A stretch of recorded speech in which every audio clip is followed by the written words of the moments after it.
Ayan, hello po sa ating lahat. Mapagpalang tanghali. Naway nasa mabuti po kayong kalagayan. Marami pong salamat sa Team EDSI na sumusuporta ngayon sa aking channel. So, ayun no, marami nga pong nag-aabang sa mga uploaded ni Kalinga Prab, no. Especially sa part 14, inaabangan po talaga nila.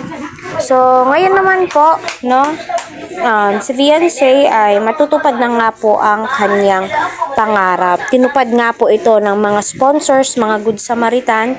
Kaya naway patuloy po natin suportahan si Kalinga Prab at ang buong team Kalinga. Huwag po natin skip ang kanilang ads, no, para sa ganon ay marami pa pong kababayan po natin ang kanilang malingap.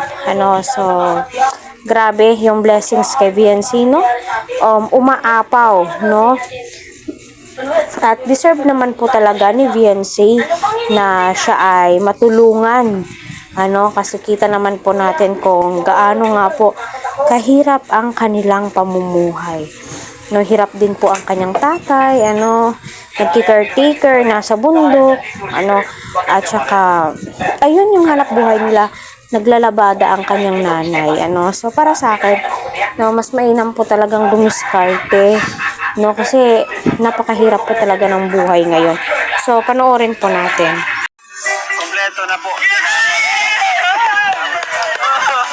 Yan, kasi yan po malapit na si Beyonce magkaroon ng brace na request ng mga supporters niya. Ayan. Kukultit! Ayan, ikaw Beyonce, anong gusto mong sabihin sa mga sponsor na parating pa, yung iba andyan na, nasa akin na, nakaipon na, yung budget natin para sa brace mo ay kumpleto na. So, ayan, anong gusto mong sabihin sa kanila? Thank you po, Kuya. Mga kalingap, no, napakalaking good news po ito para kay Beyonce. Ngunit, bakit niya inayawan? No, alam naman po nating lahat ay pangarap po to, no, ng mga supporters para sa kanya, no. At pangarap din po ito ng mga sponsors niya para sa kanya, para hindi na po siya nabubuli, no? Kasi nabubuli po siya ng mga basher, So normal lamang po 'yun, pero grabe naman po kasi yung iba, 'di ba?